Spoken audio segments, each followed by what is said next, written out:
தமிழகம் முழுக்க நிறைய பகுதிகளில் மழை பெஞ்சிட்டு இருக்கு. வரக்கூடிய நாட்கள்லயும் மழை பெய்வதற்கான வாய்ப்பு இருக்குன்ற மாதிரியும் சொல்றாங்க. ஸோ மழை சம்பந்தமான செய்திகளை உடனுக்குடன் தெரிஞ்சுக்கணும்னா வேட்டி நியூஸ் ஆப்பை டவுன்லோட் பண்ணுங்க. ஆப்புக்கான லிங்கை நாங்கள் டிஸ்கிரிப்ஷன்ல ஷேர் பண்ணியிருக்கோம். தமிழ் தடம் நேயர்களுக்கு வணக்கம். ஊடகவியலாளர் திரு கேப்ரியல் அவர்கள் நம்மோடு இணைந்திருக்காங்க. அவங்க பேசலாம். வணக்கம். வணக்கம். அதுக்கு முன்பாக மக்களிடம் ஒரு கோரிக்கை. தொடர்ச்சியாக நம்ம சப்ஸ்கிரைப் பண்ணுங்க அப்படின்னு சொல்லிக்கிட்டே இருக்கோம். நீங்களும் நம்மளுடைய கோரிக்கையை ஏற்று சப்ஸ்கிரைப் பண்ணிக்கிட்டே இருக்கீங்க. பெரிய நன்றிகள். தொடர்ச்சியாக இப்படியான ஆதரவு நீங்கள் கொடுத்துக்கிட்டே இருங்க. பெரிய நன்றிகளை உங்களுக்கு சொல்லிக்கிறோம். முதல் கேள்வி என்ன அப்படின்னு பார்த்தீங்கன்னா, அதிமுக கூட்டணி. முதல்ல கூட்டணி பற்றி பேசலாம் அப்படின்னு நினைக்கிறேன். ஏன் அப்படின்னா, அதிமுகவில் பாஜக கூட்டணி வச்சாங்க. 2 கட்சி மட்டும்தான் இப்பொழுது உறுதி செய்யப்பட்ட ஒரு கட்சியாக ஒரு பயணத்தை பண்ணிட்டு இருக்காங்க. மற்றபடி தேமுதிகவோ பாமகவோ இன்னும் சில கட்சிகளோ இங்கதான் இருக்கும் அப்படின்றத உறுதிப்படுத்தல. இன்னும் பெரிய கட்சிகள் வராம இருக்காங்க. ஸோ இந்த அதிமுக கூட்டணி எப்படி ஃபார்ம் ஆயிருக்குன்னு பாக்குறீங்க? இப்போ தேமுதிக மேபி வரலாம் அப்படின்ற மாதிரி பார்க்கப்படுது. பேச்சுவார்த்தையும் நடந்துட்டு இருக்கு. இப்போ இன்னைக்கு கூட நியூஸ் பேப்பர்ல பார்க்கும்போது உதயகுமார் அவர்களும் பிரேமலதா அவர்களும் சந்திச்சு பேசினாங்க அப்படின்ற செய்திகள்லாம் வந்துட்டு இருக்கு. ஸோ கண்டிப்பா தேமுதிகவை உள்ள கொண்டு வரணும்னு தான் அதிமுக முயற்சி பண்ணுவாங்க. இன்னொரு விஷயம் என்னன்னா, தேமுதிக எப்பவுமே நிறைய டிமாண்ட் பண்ணக்கூடிய ஒரு பார்ட்டியும் கூட. கொஞ்சம் அவங்க சக்தியை மீறி ரொம்ப ஸ்ட்ராங்கா நெகோசியேட் பண்ணி அதிக சீட்ஸை டிமாண்ட் பண்ணக்கூடிய ஒரு பார்ட்டி. எப்பவுமே ஈஸியா சீட் ஷேரிங் நெகோசியேஷன்ஸ் எல்லாம் ஈஸியா ஃபைனலைஸ் பண்ற ஒரு பார்ட்டியும் கிடையாது. இழுத்து கடைசி வரைக்கும் கொண்டு போய் தான் அவங்க அதெல்லாம் ஃபைனலைஸ் பண்ணுவாங்க. இதுக்கு முன்னாடி நிறைய பாஸ்ட் எக்ஸ்பீரியன்ஸ் இருக்கு. அந்த வகையில் இப்போ நிறைய டிமாண்ட் பண்ணக்கூடிய ஒரு கட்சியை திமுகவால் அகாமடேட் பண்ண முடியுமா அப்படின்றது ஒரு கேள்வி. ஏன்னா திமுக அலைன்ஸ்ல ஏற்கனவே நிறைய கட்சிகள் இருக்காங்க. அவங்களுக்குலாம் நிறைய சீட்ஸ் கொடுக்கணும். அவங்களுமே அதிருப்தியில் இருக்காங்க. அவங்களோட சீட்ஸை கம்மி பண்ண முடியாது. அப்படி இருக்கும்போது தேமுதிகவையும் அகாமடேட் பண்ண முடியுமா அப்படின்றது பெரிய ஒரு கேள்வி. அதிமுகவுக்கு இன்னும் பெட்டரா அகாமடேட் பண்ண முடியும். சீட் வைஸ் பார்த்தோம்னா அதிமுக கையில் இப்போ நிறைய சீட்ஸ் இருக்கும். பாஜக மட்டும்தான் உள்ள இருக்காங்க. ஸோ அப்போ இன்னொரு புது கட்சி உள்ள வருவதற்கு நல்ல ஸ்பேஸ் அதிமுகல இருக்கு. ஸோ இந்த கணக்கை வச்சு பார்த்தா மேபி அதிமுக சைட் தேமுதிக போறதுக்கான வாய்ப்பு இருக்கு அப்படின்ற மாதிரி தோணுது. வெயிட் பண்ணி பார்ப்போம். தேமுதிகவை பொறுத்தளவில் நமக்கு இன்னொரு எக்ஸ்பீரியன்ஸ் என்னன்னா, அவங்க எந்த சைட் போவாங்கன்றதையும் சொல்ல முடியாது. லாஸ்ட் மினிட்ல சர்ப்ரைஸ்லாம் கொடுக்குற கெப்பாசிட்டியும் அந்த கட்சிக்கு உண்டு. ஸோ அதனால அதை நம்ம வெயிட் பண்ணி பார்ப்போம். அப்புறம் பாமகவை பொறுத்தளவில் அன்புமணி ராமதாஸ் அவர்கள் பேசக்கூடிய விஷயங்கள் வச்சு பார்க்கும்போது ரொம்ப தெளிவா இருக்கு. அவரு கூட்டணியில இல்லையே தவிர அவர் எடுக்கக்கூடிய ஸ்டாண்டு பார்த்தோம்னா அதிமுக பாஜக எடுக்கக்கூடிய ஸ்டாண்டு தான் எடுக்கிறாரு. திமுக எதிர்ப்புல ரொம்ப ஸ்ட்ராங்கா இருக்காரு. ஸோ அதனால பாமகல எந்த சிக்கலும் இருக்கிற மாதிரி தெரியல. கட்சியும் அன்புமணி அவர்கள் கையில தான் இருக்கு. ஆனா இப்ப சிக்கல் என்னன்னா, பாமக பலவீனப்பட்டு போயிருக்கு. ஸோ பாமக என்ன டிமாண்ட் பண்றாங்க, அவங்க எக்ஸ்பெக்டேஷன் என்னவா இருக்கு, அதெல்லாம் நமக்கு தெரியல. பட் ஏதோ ஒரு பாயிண்ட்ல அன்புமணி ராமதாஸ் அவர்கள் இந்த அலையன்ஸுக்குள்ள வரதுக்கான வாய்ப்பு இருக்கு. இப்ப பெரியவர் என்ன பண்ணுவாருன்றது நமக்கு தெரியல. ராமதாஸ் சீனியர் அவர்கள் என்ன பண்ணுவாருன்னு நமக்கு தெரியல. அதுல சிக்கல் என்னன்னா, டெஃபினட்டா அவருக்கு ஒரு வேல்யூ இருக்கு. பாமக கட்சியோட ஃபேஸ்னா ராமதாஸ் அவர்கள் தான். ஸோ அவர் இல்லாம அன்புமணி அவர்களால எந்த அளவுக்கு ஓட்ஸை உள்ள கொண்டு வர முடியும், மைனஸ் ராமதாஸ் பாமகவோட ஸ்ட்ரென்த் என்ன அப்படின்ற ஒரு கேள்வியும் இருக்கு. சில பேர் சொல்றாங்க ராமதாஸ் இல்லாம ஓட்டு கொண்டு வர முடியாது உள்ள அப்படின்றாங்க. பட் என்னோட நம்பிக்கை என்னன்னா, நான் எப்பவுமே தனி நபர்களை விட இன்ஸ்டிடியூஷன்ஸுக்கு அதிக முக்கியத்துவம் கொடுப்பேன். பாமகன்றது ஒரு பெரிய இன்ஸ்டிடியூஷன் தான். பல ஆண்டுகள் களத்துல ஸ்ட்ராங்கா இருந்த ஒரு இன்ஸ்டிடியூஷன். அதனால இண்டிவிஜுவல்ஸ் வெளியே போனா கூட அந்த கட்சி நிற்கும் அப்படின்ற ஒரு நம்பிக்கை எனக்கு இருக்கு. பொதுவா நான் எப்போ அந்த லாஜிக் அப்ளை பண்ணுவேன். எம்ஜிஆர் அவர்கள் மறைவுக்கு அப்புறமும் அதிமுக சர்வே ஆயிடுச்சு. ஜெயலலிதா அவர்கள் மறைவுக்கு அப்புறமும் அதிமுக சர்வைவ் ஆயிடுச்சு. இன்னைக்கும் ஸ்ட்ராங்கா தான் இருக்கு. ஸோ அந்த வகையில பாமகவும் ஒரு இன்ஸ்டிடியூஷன் தான். அது ஒரு வேலையை அந்த கட்சி பண்ணிட்டு இருக்கு. ஸோ இப்போ ராமதாஸ் அவர்கள் இல்லைனாலும் அந்த கட்சி ஓரளவுக்கு ஃபங்க்ஷன் ஆகும்னு தான் நான் பார்க்குறேன். பட் கொஞ்சம் டேமேஜை கண்டிப்பாக அவரால் ஏற்படுத்த முடியும். அந்த விஷயத்த அவர் பண்ணுறாரு. பட் அன்புமணி கண்டிப்பாக அங்கே வந்துடுவார் அப்படின்ற மாதிரி தான் பார்க்குறேன். அதுக்கப்புறம் ராமதாஸ் என்ன பண்ணுவாருன்னு தெரில. இப்போ என்ன சிக்கல்னா, இப்போ அதிமுகவுக்கு இருக்கக்கூடிய அதே சிக்கல் தான். அதிமுகவுக்கு என்ன சிக்கல், கட்சிக்குள்ள குழப்பம் இருக்குன்ற மாதிரியான ஒரு தோற்றத்தை மீடியால மெயின்டைன் பண்ணிக்கிட்டே இருக்காங்க. ஓபிஎஸ் ஏதாவது பேசுவாரு, டிடிவி எதையாவது பேசுவாரு, அப்புறம் செங்கோட்டையன் எதையாவது பேசுவார். இதெல்லாம் பேசும்போது அதை ஒரு ஹைப்பை கிரியேட் பண்ணிக்கிட்டே இருக்காங்க மீடியால. திமுகவுக்குள்ள என்ன சிக்கல் இருந்தாலும் பேச மாட்டாங்க. திமுகவுக்குள்ளேயும் அங்க இருக்கக்கூடிய கூட்டணி கட்சிகள்லாம் ஏதாவது பேசுவாங்க. அதை பெருசா மீடியால எடுத்து டிஸ்கஸ் பண்றது கிடையாது. ஆனா அதிமுக சம்பந்தமா ஏதாவது நடந்ததுன்னா டிஸ்கஸ் பண்ணுவாங்க. அது பிஎம்கேவுக்கும் அப்ளை ஆகும்.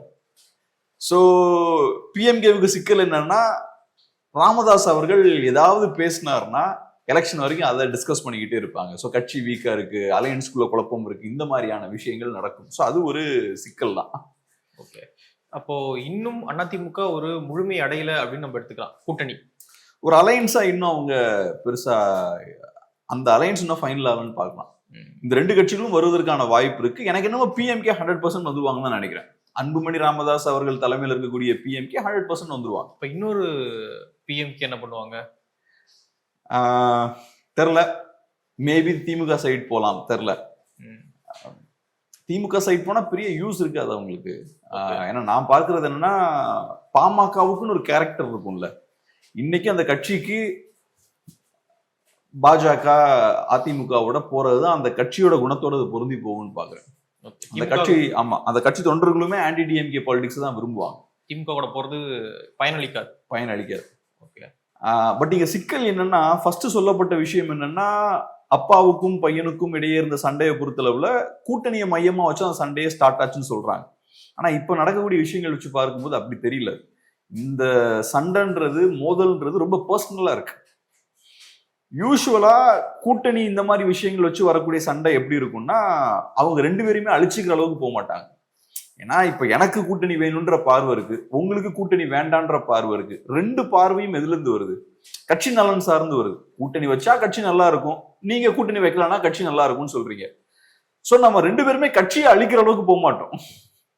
ஏன்னா நம்மளோட ஆர்கியூமெண்ட்டே கட்சியை ஓரளவுக்கு மெயின்டைன் பண்ணணும் தான். ஆனா இப்ப ராமதாஸ் அவர்கள் போறதை பார்த்தா என்ன ஆனாலும் பரவாயில்ல, நான் ஒரு கை பார்க்காம ரிவர்ஸ் போக மாட்டேன்ற இடத்துல இருக்க. ஸோ எனக்கு என்னமோ இது கூட்டணி சம்பந்தப்பட்ட பிரச்சனையே தெரில. இது பர்சனல், வெரி பர்சனலான ஏதோ ஒரு விஷயம். அவங்களுக்கு ஏதோ பர்சனலா பெரிய சிக்கல் இருக்கு. அது போக இப்ப புதுசா அவரோட மகளையும் உள்ள ஆக்டிவா கொண்டு வராங்க. ஸோ இந்த விஷயங்கள்லாம் வச்சு பார்க்கும்போது வேற ஏதோ பெரிய ஒரு சிக்கல் இருக்கு. அதனால இது வேற மாதிரியான ஒரு சண்டையா போயிட்டு இருக்கு. அது எப்படி போகும்னு நமக்கு தெரியல. ஆனா திமுகவோட பாமகவோட ஒரு ஃபேக்ஷன் போய் சேருதுன்னா அதுக்கு பெரிய ஃபியூச்சர் இருக்காது. எனக்கு என்னமோ அந்த இன்ஸ்டிடியூஷன், பாமகன்ற இன்ஸ்டிடியூஷன் இருக்குல்ல, பார்ட்டி ஸ்ட்ரக்சர் இருக்குல்ல, அது வெரி மச் அண்டர் அன்புமணிஸ் கண்ட்ரோல் தான். அந்த பார்ட்டியை ஓரளவுக்கு ஃபுல்லா கேப்சர் பண்ணிட்டார். ஆனா அந்த பார்ட்டியோட ஃபேஸ் அவங்க கிட்ட இல்லை, ஃபேஸ் ஆஃப் த பார்ட்டி அவங்க கிட்ட இல்லை. அதனால கொஞ்சம் டேமேஜ் ஏற்படும். ஆனா அதுக்கப்புறம் அந்த பார்ட்டியை ஓரளவுக்கு ஒரு ஹோல்ட் பண்ணிடுவார். பெரும்பான்மையான பாமக வாக்குகள் அங்க வரும் தான் நான் பாக்குறேன். ஓகே, நேற்று சேலம்ல எடப்பாடி பழனிசாமி அவர்களை ஜி.கே. வாசன்லாம் மீட் பண்ணியிருக்காரு. எடப்பாடி பழனிசாமி அவர்கள் இந்த பயணத்தெல்லாம் முடிச்சுட்டு அடுத்த கட்டம் அந்த கூட்டணியை ஃபார்ம் பண்றதுல தான் மும்முரம் காட்டுறாரா? எப்படி பாக்குறீங்க? டெஃபினட்டா ஒரு ஸ்ட்ராங்கான அலைன்ஸ் இருக்கணும்னு அவர் எதிர்பார்ப்பார். இபிஎஸ் பொறுத்தளவுல அவர் கையில் இருக்கக்கூடிய எல்லா ஆயுதத்தையும் ஸ்ட்ராங்கா பயன்படுத்தணும்னு தான் யோசிப்பார். எலெக்ஷன் கேம்பெயின் இவ்வளவு சீக்கிரம் ஆரம்பிச்சதெல்லாம் பெரிய ஒரு சர்ப்ரைஸ் தான் எனக்குலாம். ஏன்னா ஏடிஎம்கே எப்பவுமே ஒரு எதிர்கட்சியா ரொம்ப குவைட்டா இருக்கக்கூடிய ஒரு பார்ட்டி. எலெக்ஷன் கிட்ட வரும்போது அக்ரெசிவா கேம்பெயின் பண்ணுவாங்க, ஜெயிக்கவும் செய்வாங்க. அதுதான் அவங்களோட யூஸ்வல் ஸ்ட்ராட்டஜி. அம்மையார் ஜெயலலிதா இருக்கும் போதும் அந்த மாதிரியான ஒரு ஸ்ட்ராட்டஜி தான். எதிர்கட்சியா இருக்கும்போது பெரிய பெர்ஃபார்மன்ஸ்லாம் இருக்காது. இதே திமுக பாத்தீங்கன்னா ஃபுல் ஸ்ட்ரென்த்தை யூஸ் பண்ணி எதிர்கட்சியா இருக்கும்போது மீடியா பலம், அந்த பலம், இன்டெலெக்சுவல்ஸோட இன்ஃப்ளூயன்ஸ் எல்லாத்தையும் யூஸ் பண்ணி அடிப்பாங்க. இவங்க கொஞ்சம் குவைட்டா தான் போவாங்க. ஸோ அது காட்டக்கூடிய விஷயம் என்னன்னா, ரொம்ப சீரியஸா அந்த எலெக்ஷன் எடுக்கிறாங்க. அப்படி இருக்கும்போது ஸ்ட்ராங்கான அலைன்ஸ்ன்றது ரொம்ப முக்கியம். முடிஞ்ச அளவுக்கு ஆன்டி டிஎம்கே ஓட்ஸை கன்சாலிடேட் பண்ணணும் அப்படின்ற ஒரு தேவை இருக்கு. அந்த இடத்துல இருந்து தான் அவங்க தாவேக்கா உள்ள வந்தா கூட பெட்டரா இருக்குன்ற மாதிரிலாம் பார்த்தது. நம்ம வெளிலேருந்து பேசும்போது தாவேக்கா கிட்டலாம் அவங்க போகக்கூடாது, தாவேக்கா மாதிரியான ஒரு கட்சி வந்தா நல்லா இருக்கும்னு அவங்க பேசுறது எல்லாமே தாவேக்காவுக்கு பாசிட்டிவான ஒரு விஷயம், ஏடிஎம்கேவுக்கு நெகட்டிவான ஒரு விஷயம். ஏடிஎம்கே மாதிரியான ஒரு பெரிய பார்ட்டி தாவேக்கா பின்னாடி போறாங்களேன்ற மாதிரி தோற்றம்லாம் ஏற்படும் நம்ம சொன்னோம். அதெல்லாம் இருந்தாலும் இவங்களுக்கு ஒரு கூட்டணி வேணும் அப்படின்ற தேவை இருக்கு. அந்த ஒரு டெஸ்பிரேஷன் இபிஎஸ்க்கு இருக்கு, ஏடிஎம்கேவுக்கும் இருக்கு. ஸோ அதனால தாவேக்கா மாதிரியான ஒரு கட்சி கூட பரவாயில்ல, நம்ம இமேஜ் கொஞ்சம் அடி வாங்கினாலும் பரவாயில்ல, எப்படியோ கொண்டு வந்துருவோன்ற மாதிரி தான் பாக்குறாங்க. ஸோ அப்படி இருக்கும்போது அஃப்கோர்ஸ் அவங்க ஒரு நல்ல ஸ்ட்ராங்கான அலைன்ஸ் ஃபார்ம் பண்ணணும்னு தான் பார்ப்பாங்க. பிஎம்கே பிரச்சனை இருக்காது, டிஎம்டிகே மேபி உள்ள வருவதற்கான வாய்ப்பு நிறைய இருக்கு. நிறைய இருக்குன்னு தான் நான் பாக்குறேன். அங்க டிஎம்கேவுக்கு போறதை விட இங்க வர்றதுக்கான வாய்ப்பு நிறைய இருக்குன்னு தான் பாக்குறேன். டிஎம்டிகேவுக்குமே ஆன்டி டிஎம்கே பாலிடிக்ஸ் இன்னும் பெட்டரா சூட் ஆகும். பிஎம்கே மாதிரி தான் ஆன்டி டிஎம்கே பாலிடிக்ஸ் இன்னும் பெட்டரா சூட் ஆகும். ஸோ அதனால மேபி இங்க வர்றதுக்கான வாய்ப்பு நிறைய இருக்கு. அதை தாண்டி டிவிக்கே ஆப்ஷன் கிடையாது. ஸோ இந்த 2 கட்சிகளையும் உள்ள கொண்டு வந்தாலே பெரிய விஷயம் தான். டிவிக்கே என்டிகே ஆப்ஷன் கிடையாது. ஓகே. இன்னொரு பக்கம் டிவிகே அவங்க வந்து தீவிரமாக நிறைய பிரச்சனைகள்லாம் கையில் எடுக்கிறாங்க. குறிப்பாக இந்த எஸ்ஆர் பிரச்சனைலாம் கையில் எடுத்து ஞாயிற்றுக்கிழமை ஆர்ப்பாட்டம்லாம் பண்ணியிருந்தாங்க. ஸோ அவங்க தனி ரூட்ல தான் போவாங்களா? எப்படி பாக்குறீங்க உங்க ரூட்டை? டிவிக்கே எந்த ரூட்ல போறாங்கன்னு தெரியல. இன்ஃபேக்ட் இப்ப இந்த மாதிரியான கட்சிகளை பத்திலாம் நம்ம பேசும்போது டிவிகே பத்தி பேசக்கூடாது. ஏன்னா இந்த கட்சிகள் கேட்டகரிக்குள்ளேயே டிவிகே வருவாங்களான்னு எனக்கு தெரியல. இவங்க பண்ற அரசியல்லாம் பார்த்தா ரொம்ப டிஃப்ரெண்டா இருக்கு. ஸோ அதனால டிவிக்கே தனி ரூட்டுன்றதை விட அவங்க வேற ஏதோ ஒரு கேட்டகரியில இருக்காங்க. அப்புறம் முக்கியமா நீங்க சொன்ன அந்த போராட்டம் இருக்கு பாருங்க, அந்த போராட்டத்துல விஜய் கலந்துக்கல. விஜய் ஒரு வீடியோ போடுறாரு. அந்த வீடியோல அவர் என்ன பேசுறாரு? மிகப்பெரிய அபாயம். 41 பேர் இறந்தப்ப கூட விஜய் இவ்வளவு பெரிய ஸ்பீச் கொடுக்கல. ஒரு சின்ன வீடியோ தான் போட்டார். அந்த வீடியோலயும் அந்த 41 பேரை பத்திலாம் அவர் பெருசா கவலைப்படல. இங்க பெரிய ஒரு ஸ்பீச் கொடுக்குறாரு. என்னென்ன சிக்கல்கள் இருக்குன்னு பேசுறாரு. ஜனநாயகத்துல நம்ம வாக்குரிமையே போயிருந்தலாம் சொல்றாரு. இவ்வளவு பெரிய பிரச்சனை இருக்குன்னு உங்களுக்கு தெரியுது இல்ல? பெரிய பிரச்சனை தானே. ஆனா வெளில வர மாட்டீங்களா? இந்த பிரச்சனையோட இப்ப உங்களுக்கு என்ன பெரிய வேலை இருக்கு? நீங்க தான் சொல்றீங்க பெரிய ஜனநாயகத்திலேயே மிகப்பெரிய பிரச்சனை இதுதான் சொல்றீங்க. அப்புறம் இதை விட வேற என்ன பெரிய வேலை உங்களுக்கு இருக்கு? ஜனநாயகன் படம் பண்றதுதான் முக்கியமா? இல்லைன்னா வேற ஏதாவது வீட்டுல உட்காந்து வேலை பார்க்கறதா முக்கியமா? இதுதான் உங்களுக்கு ப்ரையாரிட்டி தான் முக்கியம். இப்ப அதிமுக பொறுத்தளவு ஏதாவது சிக்கல் இல்லைன்ட்டாங்க. அப்ப அவங்க ரிலாக்ஸ்டா இருக்கலாம். ஆனா நீங்க என்ன சொல்றீங்க? இதுதான் மிகப்பெரிய பிரச்சனை, தி இஷ்யூன்றீங்க. அப்ப நீங்க வெளில முதல்ல வந்திருக்கணும்ல. ஏன் ஓட்டு போறதுக்கு வாய்ப்பு இருக்கு, உங்க ஓட்டு போறதுக்கு வாய்ப்பு இருக்கு, நம்ம எல்லாரும் ஓட்டு இழக்கிறதுக்கு வாய்ப்பு இருக்கு. ஆனா நான் வீட்டுல தான் உட்காந்துருப்பேன். தலையிலேயே வந்து இடி விழுந்தாலும் நான் வீட்டுல தான் உட்காந்துருப்பேன். இது என்ன லாஜிக் இது? அது அப்புறம் அவரு விஜய் பேசின வீடியோலையும் பாஜகன்ற வார்த்தையே யூஸ் பண்ணல. அப்புறம் தாவேக்கு அந்த ப்ரொட்டஸ்ட்லயும் பார்த்தோம்னா ஆதவர்ஜுனா பேசுறாரு, ஒன்றிய அரசுன்றாரு, திமுக அடிக்கடி பேசுறாரு, பாஜகன்ற வார்த்தை காணும். அப்புறம் நம்ம புஷி ஆனந்த் அவர்கள் பேசுறாரு. அவர் பேசும்போது ஒரு இடத்துல திமுக பாஜக அப்படின்னு ஏதோ பேசுறாரு. எக்ஸாக்டா பாஜகன்னு சொன்னாரான்னு எனக்கு தெரியல. அந்த பாஜகன்ற வார்த்தை வரும்போது மட்டும் அவருக்கு குளருது. அந்த ஒரு இடத்துல மட்டும் அவர் பாஜக யூஸ் பண்றாரு. சோ இப்ப தாவேக்காவை பொறுத்தளவுல அந்த பாஜகன்ற பேரை சொல்றதுல அவங்களுக்கு என்ன தயக்கம்? அதான் எனக்கு புரியல. நீங்க எஸ்ஐஆருக்கு எதிராக கிளம்பிட்டீங்க. எஸ்ஐஆர் ஸ்டேட் கவர்மெண்ட் பண்ற வேலை கிடையாது. ஸோ எலெக்ஷன் கமிஷனோட இனிஷியேட்டிவ் அது. ஆனா நீங்க பாஜகவை கிரிட்டிசைஸ் பண்றதுல உங்களுக்கு என்ன சிக்கல்? இங்க சிபிஐலாம் இருக்காங்கல்ல, சிபிஐ விசாரணை போயிட்டு இருக்கு கரூர் சம்பந்தமாக. ஸோ அதெல்லாம் கனெக்ட் பண்றாங்களா அவங்க? சிபிஐ விசாரணையை பார்த்து விஜய் பயப்படுறாருன்னா அவர் எஸ்ஐஆருக்கு எதிராக வெளில வந்திருக்கவே மாட்டார். ஸோ விஜய் எஸ்ஐஆருக்கு எதிராக வெளில வராரு. ஆனா என்னோட கேள்வி என்னன்னா, ஏன் அவர் அரசியல் பண்ணலன்னு கேள்வி. அரசியலும் பண்ணணும்ல. இப்ப திமுகவை எதிர்த்து நீங்க பேசுறீங்க. திமுகவை எதிர்த்து பேசுறீங்கன்னா அது ஒரு அரசியல். திமுக எதிர்க்கக்கூடியவர்கள் உங்களுக்கு வாக்குப்படுவாங்க. அப்ப அதிமுக ஓட்ஸ் எல்லாம் இங்க வருது. அதே மாதிரி பாஜக எதிர்த்து அரசியல் பண்றீங்கன்னா அதுவும் ஒரு அரசியல். பாஜக எதிர்ப்பு அரசியலை கையில் எடுத்தா யாரும் உங்களுக்கு ஓட் போடுவாங்க? பாஜக எதிர்ப்பை யாரெல்லாம் விரும்புறாங்களோ அவங்க உங்களுக்கு ஓட் போடுவாங்க. பாஜக எதிர்ப்பை விரும்புறவங்க எல்லாம் எங்க இருக்காங்க? இப்ப திமுக இருக்காங்க. அப்ப நீங்க பாஜக எதிர்ப்பை ஏன் பேச மாட்டேங்கிறீங்க? பாஜக எதிர்ப்புன்னு வரும்போது ஏன் கப்சுப்புன்னு ஆறீங்க? அந்த பேரை சொல்றது உங்களுக்கு என்ன தயக்கம்? எஸ்ஐஆர் பத்தி பேசுறீங்க. ராகுல் காந்தி எஸ்ஐஆருக்கு எதிராக பேசுறாரு. அப்ப அவர் எலெக்ஷன் கமிஷனை விமர்சிக்கிறாரு, பிஜேபியை விமர்சிக்கிறாரு. இந்த விஷயங்கள் எல்லாமே அவரு பண்றாரு. உங்களுக்கு ஏன் அதை பண்ண முடியல? ராகுல் காந்தி ஏன் ஸ்பெசிபிக்கா பிஜேபின்ற பேரை சொல்லி ஏன் அரசியல் பண்றாரு? இல்ல திமுக ஏன் ஸ்பெசிபிக்கா பிஜேபின்ற அந்த பேரை சொல்லி விமர்சனம் பண்ணி அரசியல் பண்றாங்க? பிஜேபி எதிர்ப்பு தான் உங்க அரசியல். மக்கள் உங்களுக்கு ஓட் போடுறது பிஜேபி எதிர்ப்புக்காக தான். மைனாரிட்டிஸ் அதுக்காக தான் ஓட் போடுறாங்க. ஏன்னா அவங்களோட அச்சம் பாஜக வந்துடக்கூடாதுன்றது. சில பேருக்கு அப்புறம் பாசிசம் வந்துடக்கூடாதுன்ற அச்சம்லாம் இருக்கு. அவங்களாம் தான் உங்களுக்கு ஓட் போடுறாங்க. அப்ப ஸ்பெசிபிக்கா இஷ்யூவை நீங்க பேசணும். இஷ்யூவோட சேர்ந்து கட்சி பேரையும் சொல்லணும். அந்த கட்சியும் நீங்க அட்டாக் பண்ணணும். இப்படி சொல்லும் போதுதான் மக்களுக்கு தெளிவு கிடைக்கும். ரைட், திமுகன்ற அந்த கட்சி பாஜகன்ற இன்னொரு கட்சியை அட்டாக் பண்றாங்க, எனக்கு பாஜகவை பிடிக்காது, நான் திமுக ஓட் போடணும்னு. சோ அந்த ஓட்டு உங்களுக்கு வரணும்னா நீங்க பாஜகவை பெயர் சொல்லி அட்டாக் பண்ணணும். அதை பண்றதுல உங்களுக்கு என்ன சிக்கல்? எஸ்ஐஆர் தப்பு, பாஜக தப்பு, ஒன்றிய அரசுன்னு சொல்றீங்களா? பாஜகன்ற ஒரு வார்த்தை ஏன் ஒரு உங்களுக்கு யூஸ் பண்ண முடியல? ஸோ அப்போ நீங்கள் வந்து இது ஈசியோட இனிஷியேட்டிவ் நீங்கள் பார்க்கல, ஒன்றிய அரசோட ரோல் இருக்குன்னு தான் பார்க்குறீங்க. அதனால தான் ஒன்றிய அரசுன்ற வார்த்தையெல்லாம் யூஸ் பண்ணுறீங்க. அங்கே நீங்கள் பாஜகன்ற வார்த்தை யூஸ் பண்ணா என்ன, பாஜகன்ற வார்த்தை யூஸ் பண்ணுங்க, நாங்கள் பாஜகவை எதிர்க்கிறோன்ற இமேஜை கிரியேட் பண்ணுங்க. பண்ணா என்ன ஆகும், திமுக ஓட்டு உடையும். அதில் என்ன உங்களுக்கு சிக்கல்? திமுக தானே சார் அவங்க எதிரியே, திமுக ஓட்டு உடையட்டுமே, என்ன குறைஞ்சு போச்சு? இப்ப ஏன் அங்க அந்த இடத்துல இப்படி பம்புறீங்க? எஸ்ஐஆரையும் இவர் எதிர்க்கணுமா, அந்த தேவையும் இவங்களுக்கு இருக்கு. ஆனா திமுகவுக்கும் டேமேஜ் ஆயிடக்கூடாது. இப்படிப்பட்ட ஒரு அரசியல் நமக்கு எதுக்கு? இந்த மாதிரியான கேவலமான அரசியல். அங்க பாக்குறேன் பெரிய தலைவர்கள் எல்லாமே ரொம்ப உஷாரா பாஜகன்ற பேரே யூஸ் பண்ணல. ஒரு சின்ன பெண் ஒருத்தவங்க பேசுறாங்க, ஒரு யங்கான ஒரு கேர்ள் ஒருத்தவங்க பேசுறாங்க, அவங்க பாஜகன்ற பேரை யூஸ் பண்றாங்க, மோடின்ற பேர்லாம் யூஸ் பண்றாங்க. இவங்க பெரிய கைங்கெல்லாம் யாருமே யூஸ் பண்ணல. சோ அப்ப இது எப்படி புரிஞ்சுக்கிறது? அந்த கேம் இவங்களுக்கு தெரியல, அந்த கேம் அவங்களுக்கு தெரியல, இன்ஃபர்மேஷன் போய் சேரல. சின்ன ஸ்பீக்கர்ஸ்லாம் போய் சொல்ல மாட்டாங்கல்ல அதை. ஸோ பெரிய கைங்க ஆனா ஒரு கோஆர்டினேஷன் இருக்கு அவங்களுக்குள்ள, ரைட், இந்த வார்த்தை வந்துடக்கூடாது அப்படின்னு. அந்த கட்சியை பார்த்தாலே ரொம்ப சர்ப்ரைசிங்கா இருக்கு. புஷி ஆனந்த் பார்த்தோன்னா ஒரு பேப்பரை பார்த்து படிக்கிறாரு, விஜய் மாதிரியே பேப்பரை பார்த்து படிக்கிறார், அதுவும் ரொம்ப கஷ்டப்பட்டு படிக்கிறாரு. ஒன்றும் பெரிய விஷயம்லாம் பேசல. எஸ்ஐஆரால நம்ம பாதிக்கப்படுறதுக்கு வாய்ப்பு இருக்கு, ஓட்டை இழக்கிறதுக்கான வாய்ப்பு இருக்கு, ஜனநாயகத்துக்கு பெரிய பாதிப்பு வரப்போகுது, இதுதான் அவர் சொல்ற பேசிக்கான விஷயம். அவர் இன்ஃபேக்ட் எக்ஸ்பீரியன்ஸான ஒரு சீனியர் பொலிட்டிஷியன். இதை சொல்றதுக்கு பேப்பரை பார்த்து படிச்சு அதுவும் ரொம்ப கஷ்டப்பட்டு திணறி எடுத்து அதுல என்ன பெரிய விஷயம் இருக்கு? ஸோ அதனால இவங்களை பொறுத்தளவுல இவங்களுக்கு இன்னும் என்ன நினைச்சிட்டு இருக்காங்கன்னா, இந்த கூட்டம் காட்டுறதுதான் மாஸ் அப்படின்னு நினைச்சிட்டு இருக்காங்க. ஆதவர்ஜுனா பேசும்போது விஜய் அவர்கள் ஒரு 9 நிமிட வீடியோ பேசினார், பேசியவுடன் 3 கோடி பேரை அந்த வீடியோ போய் சேர்ந்தது அப்படின்னு பேசிக்கிறாரு.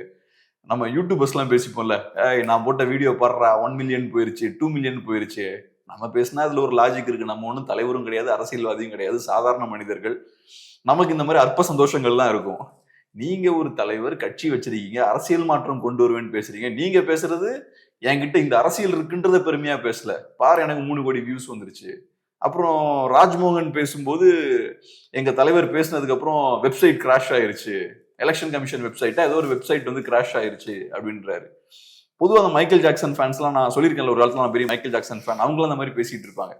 மைக்கேல் ஜாக்சனோட மாஸ் பாத்தீங்களா, அவர் ஒரு கான்சர்ட் அனௌன்ஸ் பண்ணாரு, சாகிறதுக்கு முன்னாடி ஒரு கான்சர்ட் அனௌன்ஸ் பண்ணாரு, பண்ண உடனே நிறைய பேர் ரெஜிஸ்டர் பண்றாங்க, அந்த வெப்சைட் வந்து கிராஷ் ஆயிருச்சு. இதை ஒரு நியூஸா போடுவாங்க. மைக்கேல் ஜாக்சன் கான்சர்ட் அனௌன்ஸ் பண்ண உடனேயுமே வெப்சைட்லாம் கிராஷ் ஆயிருச்சு அப்படிம்பாங்க. அதுக்கப்புறம் என்ன சொல்லுவாங்க, அனௌன்ஸ் பண்ண அன்னைக்கே 2 லட்சம் பேர் வந்து அட்வான்ஸ் புக்கிங்ல ரெஜிஸ்டர் பண்ணிருக்காங்கம்பாங்க. இதெல்லாம் தான் அவங்களுக்கு சாதனை. அவர் ஆனா மைக்கேல் ஜாக்சன் ஒரு மியூசிஷியன், நீங்க விஜய் ஒரு ஆக்டர் கிடையாது, ஆக்டரும் கூட, but you are a politician, நீங்க ஒரு லீடர். அப்ப இது உங்களோட சாதனையா இருக்கக்கூடாது. இது சின்ன பசங்க ஏதோ இந்த ஃபேன்ஸ் பேசிட்டு இருக்கக்கூடிய ஸ்டைல். இவங்களுக்கான அரசியல் இந்த லெவல்ல தான் இருக்கு. 3 கோடி வியூஸ் வந்துருச்சு எங்களுக்கு, வெப்சைட்டை நாங்க கிராஷ் பண்ணிட்டோம், தியேட்டர்ல சீட்டெல்லாம் அடிச்சு காலி பண்ணி தரமட்டமாக்கிட்டோம், இதெல்லாம் தான் இவங்களுக்கு சாதனையா இருக்கு. ஸோ அதனால இவங்க என்ன பண்ண போறாங்க, இப்படி காமெடி பண்ணிட்டு இருக்காங்க நடுவில் உட்காந்துக்கிட்டு. பிஜேபின்ற பெயரையும் சொல்ல முடியல பொலிட்டிக்கலா. ஓகே, இப்போ கூட்டணியை அவங்க என்ன பண்ணுவாங்கன்னு நினைக்கிறீங்க? தனியா தான் பயணிப்பாங்க? தனியா தான் போவாங்க, தனியா போவாங்க. மேபி ஓபிஎஸ், டிடிவி இவங்களோடலாம் சேரலாம். அது சேர்ந்தா திமுகவுக்கு இன்னும் நல்லா இருக்கும். ஓகே, இன்னொரு அலைன்ஸ், பெரிய அலைன்ஸ். ஆமா, ஒரு 4வது அணி ஒரு பெரிய மெகா அலைன்ஸா ஃபார்ம் பண்ணா திமுகவுக்கு அது பம்பர் தான். விஜய், டிடிவி, ஓபிஎஸ், அப்புறம் செங்கோட்டையன் இவங்க எல்லாம் சேர்ந்துட்டாங்கன்னா பெரிய கூட்டணி எங்கிட்ட இருக்கு அப்படின்ற ஒரு தோற்றத்தை அவரால் ஏற்படுத்த முடியும். அது அதிமுகவுக்கு இன்னும் பெரிய டேமேஜை ஏற்படுத்தும். 4 கார்னர் ஃபைட், அதுல 4th கார்னர் நல்லா ஸ்ட்ராங்கா இருந்ததுன்னா சூப்பர் அட்வான்டேஜ். ஓகே, அதுல இவங்களுக்கு சீமான் வந்து ஆக்சுவலா சீமான் ஓட்ட பிரிச்சாலுமே திமுகவுக்கு நல்லதுதான். ஆனா முடிஞ்ச அளவுக்கு சீமானுக்கு அந்த பப்ளிசிட்டி கொடுக்க மாட்டேங்கிறாங்க. இப்ப சீமான் எதிர்த்தும் அரசியல் பண்ணலாம் திமுக நினைச்சா, அது கூட திமுக நல்லதுதான். இந்த பெரியார் சண்டைலாம் போட்டாங்கல்ல, அந்த மாதிரி ஏதோ ஒரு சண்டையை போடலாம் நினைச்சா. ஆனா என்ன சிக்கல்னா அந்த பாலிடிக்ஸ் அவங்க விரும்ப மாட்டேங்கிறாங்க. சீமான் பெருசா வளருவது அவங்க விரும்ப மாட்டேங்கிறாங்க. ஏதோ வருங்காலத்துல எப்படியுமே இந்த கட்சி வந்து பெருசா வளர்ந்தா நமக்கு சிக்கல் வரும். ஸோ அதனால சீமான டவுன் சைஸ் பண்ணுன்ற மாதிரி தான் பாக்குறாங்க. விஜய் பிரச்சனை இல்லை, இந்த எலெக்ஷன் தானே, இது வந்து ஒரு சர்க்கஸ் மாதிரி தான். சில நேரங்கள் ஒரு சீசனுக்கு தான் வரும், அதுக்கப்புறம் இருக்காது. எப்படி கமல் இப்ப இல்லாம ஆயிட்டாரோ அதே மாதிரிதான். ஸோ அதனால விஜய் ஒரு சேஃபான எதிரி, உங்களுக்கு ஏத்த கம்ஃபர்டபுளான சேஃபான எதிரி. இன்னைக்கு திமுகவால அதிமுகவை எதிர்த்து அரசியல் பண்ணி ஜெயிக்க முடியாது. அப்ப புதுசா ஒரு எதிரியை நம்ம வசதிக்கு ஏற்ற மாதிரி நம்ம தேவைக்கு ஏற்ற மாதிரி ஒரு புது எதிரியை மேனுஃபேக்சர் பண்ணி இப்ப சண்டை போட்டுட்டு இருக்காங்க. 24ல வந்து பிஜேபின்னாங்க 21, 24 அதுவும் ஒரு மேனுஃபேக்சர் எதிரி தான், உருவாக்குன எதிரி தான். எதிர்க்க முடியாம பிஜேபின்ற ஒரு இது உருவாக்குனாங்க. ஆமா, அதே போல வந்து இப்போ டிவிகே, பிஜேபிக்கு ஒரு 5-10% ஓட்டு இருக்கலாம். ஆனா நீங்க பிஜேபியை எப்படி ப்ரொஜெக்ட் பண்றீங்க? அது ஏதோ பெரிய தமிழ்நாட்டுல வந்து அதிகாரத்தை கைப்பற்றிடுவாங்க, எங்களுக்கு ஓட்டு போடலன்னா பாஜக தூக்கிடுவாங்க உங்களை. ஸோ வீக்கா இருக்கக்கூடிய ஒரு பார்ட்டிக்கு ஸ்ட்ராங்கான ஒரு பிம்பத்தை நீங்க கிரியேட் பண்றீங்க, நீங்களா மேனுஃபேக்சர் பண்றீங்க. ஸோ உங்களுக்கு பிடிச்ச ஒரு எதிரியை உங்க வசதிக்கு ஏற்ற மாதிரி கிரியேட் பண்றீங்க. இப்போ நான் வந்து உங்க கூட சண்டை போடணும், நீங்க ஸ்ட்ராங்கா இருக்கீங்கன்னு என்ன பண்றேன், பிடிச்சி இன்னொருத்தனை சின்ன பையில பிடிச்சி வச்சு அவன்கிட்ட சண்டை போடுறது, அவனை அடிச்சுட்டு நான் பாரு எவ்வளவு பலமா இருக்கேன்னு காட்டிக்கிறது. அந்த மாதிரியான ஒரு அரசியல் தான் இப்ப இந்த விஜய் வச்சு அந்த விஷயத்த பண்றாங்க.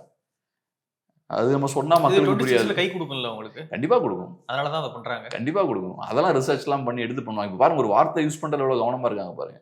பிஜேபின்ற வார்த்தையை யூஸ் பண்ண மாட்டேங்கிறாங்க. உங்களுக்கு ஓட்டு தானே சார் கிடைக்க போகுது, ஒரு அரசியலை கையில் எடுக்கிறீங்க, SIR எதிர்ப்பு அரசியலை கையில் எடுக்கிறீங்க, உங்களோட நோக்கம் என்ன?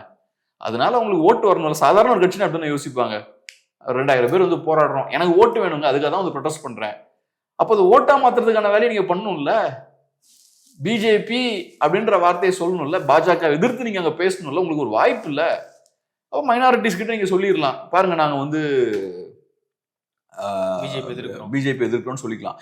எப்படியுமே பிஜேபி ஆதரவாளர்கள் ஹிந்துத்துவவாதிகள் ஓட் போட போறது கிடையாது. ஒண்ணு நீங்க கிறிஸ்டியன், ரெண்டாவது பாஜக எதிர்ப்பு ஸ்டார்டிங்லேயே பேசிட்டீங்க. ஸோ அதனால பிஜேபி எதிர்ப்பால உங்களுக்கு நெகட்டிவ் ஓட்ஸ் கிடையாது, பாசிட்டிவா வரதுக்கு நிறைய வாய்ப்பு இருக்கு. கிறிஸ்டின் ஓட்ஸ் கூட நீங்க அட்ராக்ட் பண்ணலாம், மைனாரிட்டி ஓட்ஸ் முஸ்லீம் ஓட்ஸை கூட அட்ராக்ட் பண்ணலாம். அதை பண்றதுல உங்களுக்கு என்ன இவ்வளவு தயக்கம்?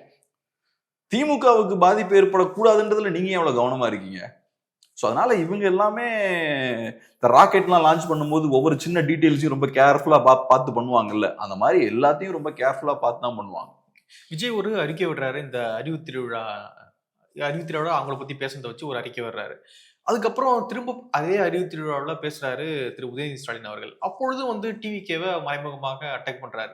நம்மளை பத்தி பேசுறாங்க, ஏன் இவங்களை பத்தி பேசக்கூடாதா, அறிவு இருக்கிறோம், அறிவு திருவிழா நடத்துறான், இவங்களுக்கு என்ன அப்படின்ற மாதிரி மறைமுகமாக டிவிகேவை உதயநிதி திரும்ப அட்டாக் பண்ணி பேசுறாரு. ஸோ இந்த ஃபைட் இருந்துகிட்டே இருக்கணும் அப்படின்றதுக்காக கொஞ்சம் பண்ணிக்கிட்டே இருக்காங்களோ. இதை 100% பண்ணுவாங்க, இதை என்கரேஜ் பண்ணிக்கிட்டே இருப்பாங்க, இதுதான் அவங்க விரும்புவாங்க. அதிமுக விவசாயிகள் சம்பந்தப்பட்ட கேள்விகள் எல்லாம் முன்வைக்கும் போது அது டிவியில நியூஸும் ஆகாது, இவங்க அதுக்கு பதிலும் சொல்ல மாட்டாங்க. உண்மையான ஒரு தலைமையா இருந்தா உண்மையான பிரச்சனை எதுவோ அதுக்கு தானே நீங்க பதில் சொல்லணும். இங்க விவசாயிகள் பாதிக்கப்படுறாங்கன்னா அது உண்மையான ஒரு பிரச்சனை. அதே மாதிரி தூய்மை பணியாளர்கள் இங்க பாதிக்கப்படுறாங்கன்னா அது உண்மையான ஒரு பிரச்சனை. கஸ்டடி டெத் நடக்குதுன்னா அது ஒரு பிரச்சனை. இந்த மாதிரியான இஷ்யூஸ் வரும்போது தான் நீங்க அதை அட்ரஸ் பண்ணணும். விஜய் ஒண்ணுமே கிடையாது, அவர் புதுசா அரசியலுக்கு வந்திருக்காரு, அவர்கிட்ட அரசியலும் கிடையாது, அவர் வைக்கக்கூடிய குற்றச்சாட்டுகளும் அரசியல் ரீதியான குற்றச்சாட்டுகள் இல்லை. இப்ப SIR எடுக்கிறாருன்னா அது ஒரு பொலிட்டிக்கலா ஒரு இஷ்யூவை கையில் எடுக்கிறாரு. ஆனா திமுகவை நோக்கி விஜய் என்ன குற்றச்சாட்டுகள் வைக்கிறாரு? சும்மா ரேண்டமா அவர் பாட்டுக்கு எதையாவது பேசுவாரே தவிர இஷ்யூ பேஸ்டு அவர் எந்த இஷ்யூவையும் ஸ்ட்ராங்கா கையில் எடுக்கல. ஆனா இவங்க விஜய்க்கு பதில் சொல்லுவாங்க, அதிமுகவுக்கு பதில் சொல்ல மாட்டாங்க. ஸோ இவங்களோட ஏமே என்னன்னா சண்டை அதிமுகவுக்கும் திமுகவுக்கும் நடக்குது அப்படின்ற மாதிரியான தோற்றத்தை ஏற்படுத்தக்கூடாது. சண்டை விஜய்க்கும் திமுகவுக்கும் தான், நாங்க தான் சண்டை போட்டுட்டு இருக்கோம். இங்க 2வது பிளேஸ்ல இருக்கிறது அதிமுக கிடையாது, டிவிகே தான். இப்படியான நரேட்டிவை ஃபிக்ஸ் பண்ணியாச்சுன்னா அதிமுகவை ஓரம் கட்டிடலாம், ஓட்ஸையும் உடைக்கலாம். அப்புறம் எலெக்ஷன் முடிஞ்சதுக்கு அப்புறம் விஜயும் இருக்க மாட்டாரு. ஏன்னா விஜய்க்கு ஒன்றும் பேஸ் இல்லைல்ல, படம் நடிக்க போயிடுவாரு, முடிஞ்சு போச்சு. நான் சொல்றேன், அடிச்சு சொல்றேன், 26க்கு அப்புறம் ஒரு படம் பண்ணுவார். 3 வருஷம்லாம் அவரு உண்ணாவிரதத்துல கண்டிப்பா இருக்க மாட்டாரு. அப்ப ரசிகர்களுக்கு ஒரு ஒரு முக்கியமான செய்தியை கொடுத்துருக்கீங்க. கண்டிப்பா படம் நடிப்பார். அவங்க ரசிகர்கள் வந்து விஜய் வந்து அரசியல்ல இருக்கணும் அப்படின்றத விட அவர் தொடர்ச்சியா படம் நடிக்கணும் அப்படின்றத விரும்புவாங்க. இப்ப இன்னொரு ஃபார்முலாவும் கத்துக்கிட்டாங்க நடிகர்கள், அரசியலை யூஸ் பண்ணி படத்தை ப்ரொமோட் பண்ணலான்ற ஒரு ஃபார்முலாவும் கத்துக்கிட்டாங்க. ரஜினி அதை பண்ணிட்டாரு, கமல் அதை பண்ணிட்டாரு. ஸோ இப்ப விஜயும் அதை பண்ண போறாரு. இப்ப பாருங்க, ஜனநாயகன் வரும்போது இது ஃபுல்லா ப்ரொமோஷன், அந்த படத்துக்கு ஒரு ப்ரொமோஷன் தானே அது. அதுக்கப்புறம் எலெக்ஷன் முடிஞ்சதுக்கு அப்புறமும் திருப்பி ஒரு படங்கள் எல்லாம் பண்ணுவார், கண்டிப்பா பண்ணுவார். அதுல எந்த சிக்கலுமே இருக்காது அவருக்கு. அதையும் கமல் சாதிச்சு காட்டிட்டார். ஒண்ணுமே இல்லை, அவர் பாட்டுக்கு அரசியலுக்கு வந்தாரு, அப்புறம் அரசியலுக்கு ஒரு கும்பிடு போட்டாரு. சும்மா இப்போ ஒரு பேருக்கு தான் அந்த கட்சி இருக்கு, அது ஒன்றும் ஆக்டிவாலாம் இல்லை. அதுக்கப்புறம் படம்லாம் வரிசையா பண்ண ஆரம்பிச்சாரு, விக்ரம்லாம் ஹிட்லாம் ஆச்சு. ஸோ கமலோட அரசியல் தோல்வி சினிமாவில் அவருக்கு பின்னடைவை ஏற்படுத்தலை. அரசியல்ல தோற்றதுக்கு அப்புறமும் பெரிய பின்னடைவை சந்திச்சதுக்கு அப்புறமும் சினிமாவில் அவர் விக்ரம் வச்சு பெரிய ஹிட் கொடுக்குறாரு. ஸோ ஒரு ஸ்டாரா அவரோட வேல்யூ பெருசா கம்மியாகல. இதெல்லாம் பெரிய ஒரு பாசிட்டிவ் ஃபேக்டர்ஸ் இல்லை, இதெல்லாம் விஜய் பார்த்திருப்பாரு. ரைட்டு, நம்ம நினைச்சதை விட இவனுக்கு முட்டாளா தான் இருக்கானு தமிழ்நாட்டுக்காரனுங்க, நம்மளும் தைரியமா பண்ணுவோம், அவ்வளவுதான். அடுத்த கேள்விக்குள்ள போறதுக்கு முன்னாடி, இப்ப தமிழ்நாடு முழுக்க நிறைய பகுதிகளில் கடுமையான மழை பெஞ்சிட்டு இருக்கு. வரக்கூடிய நாட்கள்லயும் நல்ல மழை பெய்யறதுக்கான வாய்ப்பு இருக்குன்ற மாதிரி சொல்றாங்க. ஸோ மழை சம்பந்தமான செய்திகளை உடனுக்குடன் தெரிஞ்சுக்கணும்னா வெயிட் நியூஸ் ஆப்பை டவுன்லோட் பண்ணுங்க. ஆப்புக்கான லிங்கை நாங்கள் டிஸ்கிரிப்ஷன்ல ஷேர் பண்ணியிருக்கோம்.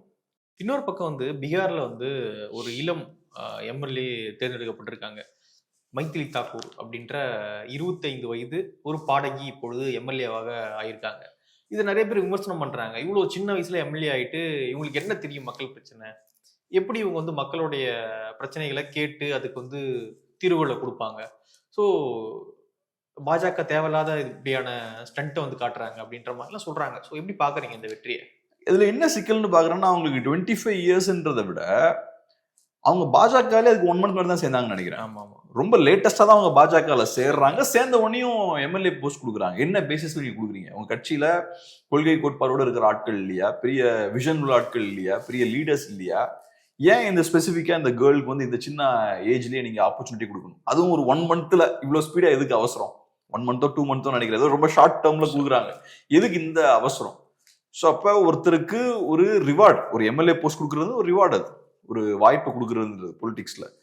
அதை கொடுக்குறீங்க, சரி ரிவார்டுன்னு கூட பார்க்க வேண்டாம், ஏன்னா அரசியல்னு வரும்போது மக்கள் இருக்குது. ஒரு ஆப்பர்ச்சுனிட்டி கொடுக்குறீங்க. அந்த ஆப்பர்ச்சுனிட்டிக்காக வேற நிறைய பேரும் இயங்கி கிடக்குறாங்க. வேற நல்ல ஹைலி குவாலிஃபைடான ஆட்களும் இருக்காங்க. பல ஆண்டுகள் எக்ஸ்பீரியன்ஸோட நல்ல விஷயம் தெரிஞ்ச ஆட்கள்லாம் நிறைய பேர் இருக்காங்க. எனக்கு தெரியும் பாஜக நல்ல விஷயம் தெரிஞ்ச ஆட்கள் நிறைய பேர் இருக்காங்க.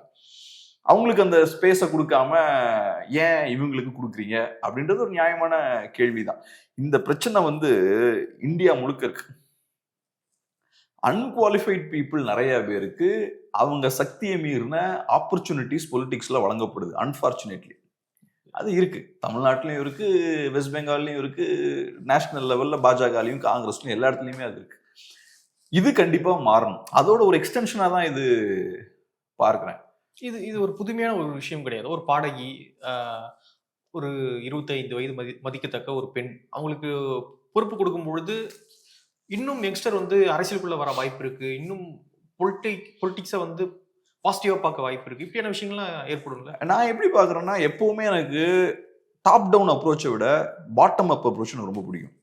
ஒரு லீடர் எப்படி ஃபார்ம் ஆகணும்னா, அவரோட செயல்பாடு கட்சியில ஸ்ட்ராங்கா இருக்கணும். ஒரு எம்எல்ஏன்றது ஒரு லீடர்ல, ஒரு பொலிட்டிக்கல் லீடர் தான் அந்த வாய்ப்பு நீங்க கொடுப்பீங்க. அந்த லீடரை நீங்க எப்படி சூஸ் பண்ணுவீங்க? கீழே களத்துல நல்லா ஒர்க் பண்றான், களத்துல ஒரு டாப்பான ஆட்கள் ஒரு தொகுதியில ஒரு 100-200 பேர் இருக்காங்க, அதுல இவன் எல்லாத்தோட பெட்டரா அவுட் பெர்ஃபார்ம் பண்றான், கட்சியை நல்லா வளர்க்குறான், கட்சிக்கு நல்லா பாசிட்டிவா ஒர்க் பண்ணி கொடுக்குறான், அப்ப இவன் கட்சிக்கு ஒரு அசர்ட், அப்ப அவனுக்கு நான் வாய்ப்பு கொடுக்கணும். நீங்க ஒரு மாசத்துல ஒரு கேர்ளோட கெப்பாசிட்டியை, 25 இயர்ஸ் கேர்ளோட கெப்பாசிட்டியை நீங்க ஜட்ஜ் பண்ண முடியாது. ஒண்ணு, அந்த பெண்ணுக்கு ரொம்ப வயசாகல, எக்ஸ்பீரியன்ஸ் பெருசா இல்லை. ரெண்டாவது, உங்க கட்சிக்கே அந்த அம்மா ஒரு மாசம் தான் சர்வ் பண்ணிருக்காங்க. ஸோ ஒரு 2 எலெக்ஷன் ஒர்க் பண்ணி கிரவுண்ட்ல இவன் நல்லா ஒர்க் பண்றான், அவனை அப்படியே மோல்ட் பண்ணி கொஞ்சம் கொஞ்சமா வளர்த்து கொண்டு வரணும். அப்புறம் அவனுக்கு கரெக்டா பீக் பொசிஷன் எம்எல்ஏ, அங்கேயும் நல்லா பண்ணான்னா அதுக்கப்புறம் நீங்க மினிஸ்டர் பதவியெல்லாம் கொடுத்து அவனை இன்னும் நெக்ஸ்ட் ஸ்டேஜுக்கு எலிவேட் பண்ணி கொண்டு போகணும். அப்படி பண்ணும்போது தான் மற்றவங்களுக்கு பார்க்கும்போதும் ஒரு உத்வேகம் கிடைக்கும். இப்ப என்ன ஆகும்னா, நீங்க தகுதி இல்லாத ஆட்களை மேல உட்கார வைக்கும் போது தகுதியானாலும் டிமோட்டிவேட் ஆகும். டிமோட்டிவேட் ஆகிறான்னா அரசியல் சும்மா உட்கார மாட்டான், உள்ளுக்குள்ள குடைச்சலை கொடுத்துட்டு இருப்பான். ஏன்னா இப்ப தகுதியான ஒருத்தன் இருப்பான்ல, அவன் கண்டிப்பா அவனை சுத்தி ஒரு சர்க்கிள் வச்சிருப்பான், அவன் ஒரு 2000 பேர் அவனை சுத்தி வச்சிருப்பான், அங்க உள்ள உட்காந்து சின்ன சின்ன குடைச்சல்லாம் கொடுத்துக்கிட்டே இருப்பான். ஸோ ஒரு பார்ட்டியோட குரோத்தை அது கம்மி பண்ணும். பட் இருந்தாலும் இந்த மாதிரியான விஷயங்கள் ஏன் நடக்குதுன்னா தெரியாம நடக்கிறது இல்லை. நான் சொன்ன மாதிரி இப்ப நான் சொன்ன அப்ரோச் படி நடந்தா அது பாட்டம் அப் அப்ரோச், கீழ இருந்து மேல மாற்றங்கள் கொண்டு வருது, வாய்ப்புகள் கிரியேட் பண்றது. இப்ப இந்த பெண் அப்பாயின்ட் பண்ணது யாரா இருக்கும்? மேல இருக்க ஒரு ஆள். மேல இருக்க ஒரு ஆளுக்கு ரைட், இந்த அம்மா கொஞ்சம் பெட்டரா ஏதோ பெர்ஃபார்ம் பண்ணா ஏதோ ஒரு நம்பிக்கை, ஒரு கான்பிடன்ஸ் இருக்கு. மேல இருக்க ஒருத்தர் அவர் விருப்பத்துக்கு ஏற்ற மாதிரி இந்த அம்மாவை அப்பாயின்ட் பண்றாங்க. இந்த அப்ரோச்ல எனக்கு பெரிய விருப்பம் கிடையாது. ஸோ அப்ப கீழே இருக்கவங்களோட அந்த அஸ்பிரேஷன்ஸ் எல்லாம் மீறி மேல ஒருத்தர் தனிநபரோட விருப்பத்தின் அடிப்படையில் அதை பண்றாரு. அப்படி அவங்க வசதிக்கு ஏற்ற மாதிரி பண்ணிக்கிட்டே இருந்தாங்கன்னா, நான் சொன்ன மாதிரி கட்சிக்குள்ள நிறைய இடங்கள்ல அதிருப்திகள் வந்துகிட்டே இருக்கும். பெரிய பெரிய கட்சிகள்லாம் கொலாப்ஸ் ஆகிறதுக்கான முக்கியமான காரணம் அதுதான். இன்னைக்கு திமுகவுக்குள்ளலாம் நிறைய அதிருப்திகள் கிரவுண்ட்ல இருக்கிறதுக்கான காரணமும் அதுதான். டெம்பரரியா நீங்க அந்த டிஸ்கம்ஃபர்ட்டை ஓரளவு குவைட் ஆக்கிடலாம், பணம் எல்லாம் நிறைய வரும்போது குவைட் ஆயிரும். பட் இருந்தாலும் அந்த கோபம் இருந்துகிட்டே இருக்கும். நான் இருக்க வேண்டிய இடத்துல இன்னொருத்தன் இருக்கான்னா அந்த கோபம் இருந்துகிட்டே இருக்கும். எம்எல்ஏ பதவி சாதாரண மேட்ரே இல்லை. ஒவ்வொருத்தனும் பொலிட்டிக்ஸ்ல ஒருத்தனும் பயங்கர ஈகோயிஸ்டிக்கா இருப்பான். கார்பரேட்ல டாப் லெவல்ல ஈகோயிஸ்டா இருப்பான். சினிமா இண்டஸ்ட்ரியில டாப் லெவல்ல ஈகோயிஸ்டா தான் இருப்பாங்க. பொலிட்டிக்ஸும் அதே மாதிரி தான். அதிகாரம் வேணும்னு நினைக்கிறவன் ஈகோயிஸ்டா தான் இருப்பான். என் இடத்துல இன்னொருத்தன் உட்காந்துருக்கான்னா சிரிச்சுக்கிட்டே இருப்பாங்க. அமிதாப் பச்சன் பத்தி பேசும்போது வீர் சாங்வி சொல்லியிருப்பார் ஒரு இடத்துல. அமிதாப் பச்சனை யூபியில கொண்டு வந்து லான்ச் பண்றாங்க காங்கிரஸ் பார்ட்டி பொலிட்டிக்கலா. விபி சிங் பொறுத்தளவுல பக்கா பொலிட்டிஷியன். அவர் நல்லா சிரிச்சு ரொம்ப ஃப்ரெண்ட்லியா அமிதாப் பச்சன் கிட்ட இருக்கிற இந்த விஷயம் எல்லாம் பண்ணுவாராம். ஆனா பேக்ல அமிதாப் பச்சனுக்கு பிரச்சனையை கொடுத்துக்கிட்டே இருப்பாரு. அமிதாப் பச்சனுக்கு ஒரு நாளைக்கு 100 பிரச்சனை வந்துகிட்டு இருக்குமா. அமிதாப் பச்சனுக்கு பிரச்சனை எங்கிருந்து வருதுன்னு தெரியாது. அவர் பொலிட்டிஷியன் கிடையாது, அவரு சினிமாக்காரர். இங்க ஏகப்பட்ட குடைச்சல்கள் அமிதாப் பச்சனுக்கு வந்துகிட்டே இருக்குமா. ஒரு பாயிண்ட்ல அமிதாப் பச்சன் வெக்ஸ் ஆயிடுறாரு. அவருக்கு இதை ஹேண்டில் பண்ண முடியல. அதுக்கப்புறம் அவரு கும்பிடு போடுறாரு, வேணாம்ப்பா நமக்கு இது சரி வராதுன்னு. ஸோ அதனால இதை ஏன் சொல்றேன்னா, பொலிட்டீஷியன்ஸ் வந்து அவங்களுக்கு இந்த நேக்கா நடிக்கிற அந்த கெப்பாசிட்டிலாம் உண்டு. சாதாரண மனிதர்கள் வந்து திட்டிங்கன்னா டக்குன்னு கோவப்படுவாங்க. பொலிட்டீஷியன்ஸ் அதெல்லாம் பண்ண மாட்டாங்க. நல்ல சீசன் பொலிட்டீஷியன்ஸ் பார்த்தீங்கன்னா அவங்க இமோஷன்ஸ்லாம் பெருசாக வெளிப்படுத்த மாட்டாங்க. ஸ்மைல் தான் ஃபுல்லா ஸ்மூத்தா கோவங்களை வெளிப்படுத்தாம, ஆனால் ஸ்லோவா அந்த கேம் ஆடிக்கிட்டே இருப்பாங்க. ஒரு 5 வருஷம் அந்த கேம் ஆடும்போது என்ன நடக்கும்னு அவங்களுக்கு தெரியும். அவங்க எதிரிகளை ஸ்லோவா காலி பண்ணிக்கிட்டே இருப்பாங்க. அதனால நீங்க தவறான ஆட்களுக்கு நிறைய வாய்ப்பு கொடுக்குறீங்கன்னா இந்த மாதிரி ஆட்கள் நிறைய பேர் கோவமா உள்ள இருப்பாங்க. அது இருக்கக்கூடாது. ஆனா இதுல என்ன வேடிக்கையான விஷயம் என்னன்னா, இங்க திமுக காரங்க அதை விமர்சிக்கிறாங்க. திமுக காரங்க ட்விட்டர்ல போடுற போஸ்ட் எல்லாம் பார்க்கும்போது நமக்கு ஆச்சரியமா இருக்கு. அதாவது அன்குவாலிஃபைடு ஆளுக்கு வந்து இந்த மாதிரி வாய்ப்பு கொடுக்குறாங்க. அதுக்கு அந்த அந்த பெண் அந்த எதிர்த்து போட்டிட்டு இன்னொருத்தர் வந்து பெரிய சயின்டிஸ்டாம ஒரு இன்னொருத்தரோட இவரோட குவாலிஃபிகேஷன் என்ன, இந்த பெண்ணோட குவாலிஃபிகேஷன் என்ன, ஒரு அன்குவாலிஃபைடு பெண்ணுக்கு நீங்க ஓட் போட்டிருக்கீங்க, இதுதான் பீகாரோட கண்டிஷன், ஆச்சா புச்சான்னு பேசுறாங்க. இங்க இருக்கிற தலைவர்களோட குவாலிஃபிகேஷன்லாம் என்னன்னு கேட்டா யாருக்கு என்ன தெரியும்? இங்க இருக்கிறவங்க எல்லாம் என்ன குவாலிஃபிகேஷன்ல அவங்களுக்கு எல்லாம் பதவிகள் வழங்கப்படுது. ஸோ அதனால இதை திமுக ஏதோ பெருசா எடுத்து பேசுறதெல்லாம் ஆச்சரியமான ஒரு விஷயம். பாஜக இந்த பிரச்சனை இருக்குன்னு நம்ம பேசுறோம்ல, இது பாஜகவை விட திமுக இந்த பிரச்சனை பெரிய பிரச்சனை. பாஜக ஓரளவுக்கு வைப்ரண்டான பார்ட்டி, ஓரளவுக்கு ஆக்டிவா ஃபங்க்ஷன் ஆகுது. மோடி கீழே இருந்து மேல வந்தவர் தானே, அமித்ஷா கீழ இருந்து மேல வந்தவர் தான், அங்க இருக்கக்கூடிய முக்கியமான நிறைய லீடர்ஸ் கீழ இருந்து மேல வந்தவங்க தான். அப்ப கூட இந்த பெண்ணு கூட வாரிசு அரசியல்லாம் கிடையாது. கரெக்ட். அவங்க ஒரு பிரபலம், அதனால வந்து சரி கொடுப்போம் அப்படின்னு கொடுத்திருக்காங்க. மற்றபடி பெரிய வாரிசு அப்படிலாம் ஒன்றும் விமர்சிக்க முடியாது. ரொம்ப இந்த பெண்ணு ஒரு எக்ஸெப்ஷன் பார்க்கலாம். இந்த மாதிரி மேபி கொஞ்சம் பேர் இருப்பாங்க. பாஜக ஒரு நேஷனல் லெவல் பார்ட்டி, கண்டிப்பா இந்த மாதிரி நிறைய இடங்கள்ல இருக்கும். சில பேருக்கு ஃபேவரபிளான ஒரு சூழலை ஏற்படுத்தி கொடுத்துருக்கலாம். ஆனா திமுகவை நீங்க அப்படி பார்க்க முடியுமா? டாப் டு பாட்டம் வாரிசு அரசியல் இருக்கக்கூடிய ஒரு கட்சி. எல்லாருமே அன்குவாலிஃபைடான ஆட்கள் தான். அவங்களோட கெப்பாசிட்டி, லீடர்ஷிப் எபிலிட்டி எல்லாம் பேஸ் பண்ணிலாம் அவங்க பவருக்கு வரல.